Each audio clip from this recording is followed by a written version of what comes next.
In the depths of the Great Depression, 1933 New York was a city of stark contrasts. While skyscrapers reached for the heavens, a monument to human ambition, down below, thousands queued in food lines, their dreams crushed by economic collapse.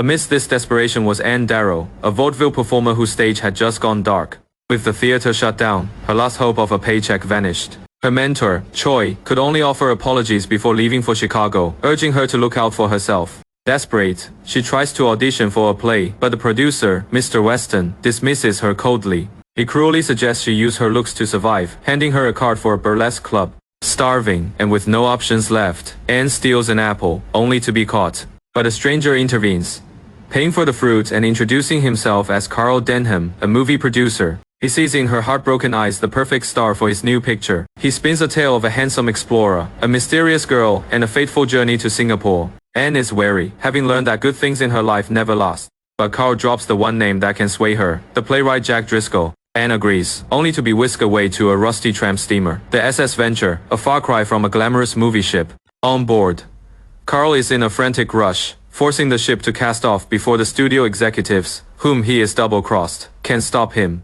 He sweet talks the skeptical Captain Engelhorn with a check he can't cash, sealing their illicit departure. Meanwhile, the man himself, Jack Driscoll, is cornered by Carl in a cabin. He is delivered only 15 pages of the script and is trying to abandon ship, but Carl won't have it. With a clever bit of misdirection involving a post-dated check, Carl traps the unwitting playwright on board as the Venture sails into the open sea. Jack is furious, now a prisoner in the ship's hold, forced to write a screenplay for a film whose destination is a mystery. Days later, Anne finally meets the real Jack Driscoll, mistaking the vain movie star Bruce Baxter for the famous writer. Her earnest praise for his work, delivered to the wrong man, is excruciatingly awkward. When she realizes her mistake, she is mortified. But Jack is surprisingly charmed by her genuine passion.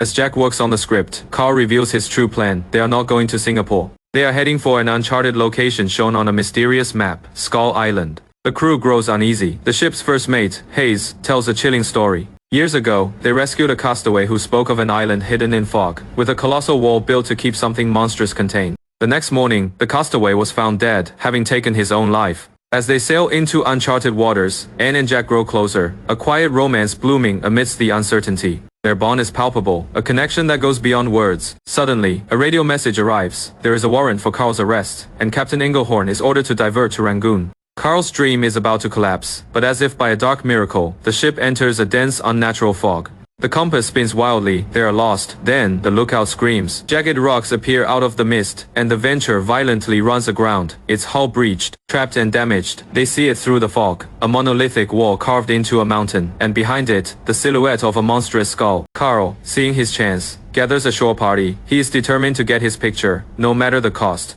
They find a desolate village, a boneyard of human remains, and encounter the island's natives. Carl's attempt to befriend a child with chocolate backfires horribly, triggering a savage attack. In the chaos, one of the crew is killed, and the party barely escapes back to the ship. But the natives have seen Anne. They see the golden hair of their prophecies. That night, they sneak aboard the Venture and abduct her, leaving behind a skull necklace as a chilling calling card. Jack discovers she is missing and rushes to the deck, realizing with horror what has happened. A rescue party is formed. Led by Hayes and Jack, they venture past the Great Wall into the dark heart of the island. Anne is offered as a sacrifice to the island's god. Tied to a massive altar, she can only watch as a colossal shape emerges from the jungle.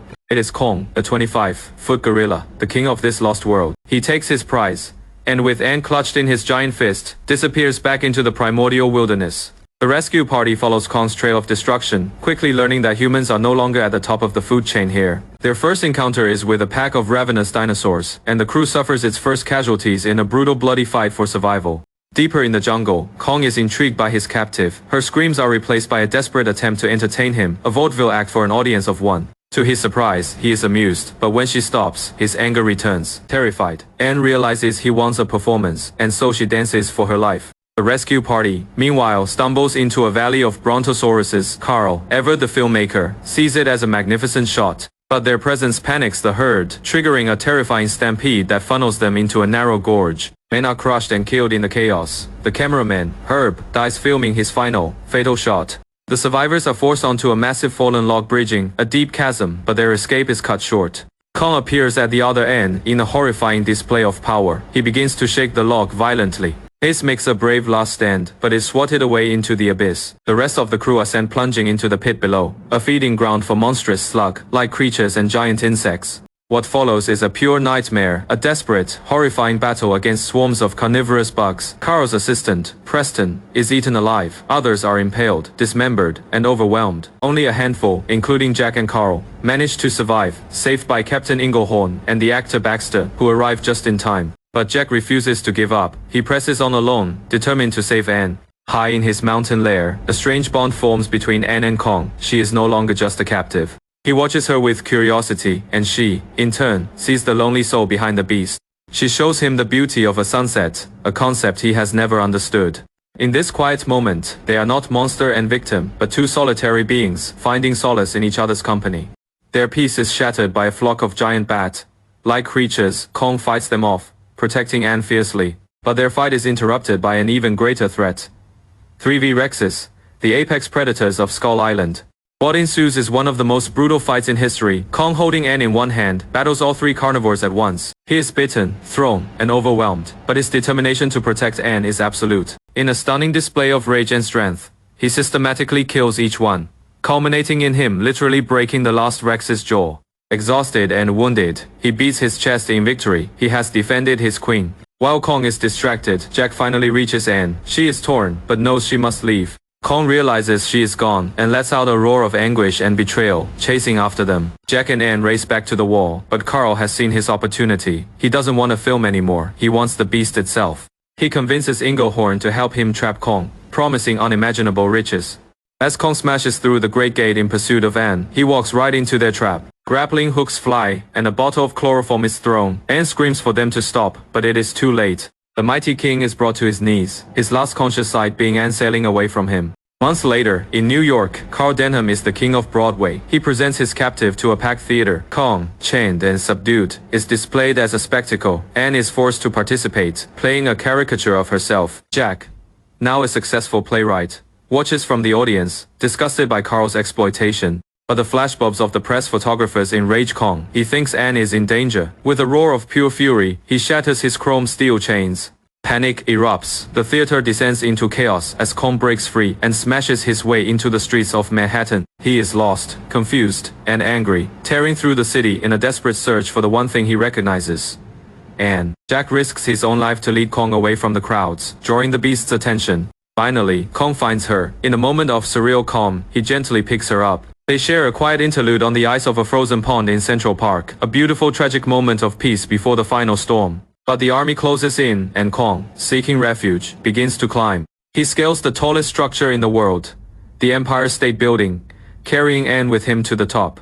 At the summit, as the sun rises over New York, they share one last look at beauty. It is a mirror of their moment on Skull Island, a peaceful goodbye. Then, the roar of engines. A squadron of biplanes appears, guns blazing. Kong puts Anne down, shielding her as he fights back against this new, mechanical enemy. He snatches one plane from the sky, but he is hopelessly outmatched. Bullets tear into his body. He weakens, bloodied and defeated. Jack finally reaches the top, and he and Anne embrace. Kong gives Anne one last, long look, a look of understanding and farewell. He gently touches his heart, then lets go, falling silently into the city below. Down on the street, a crowd gathers around the fallen king. A police officer remarks that the airplanes got him. But Carl Denham, arriving at the scene, pushes through the crowd and delivers the final, tragic epitaph.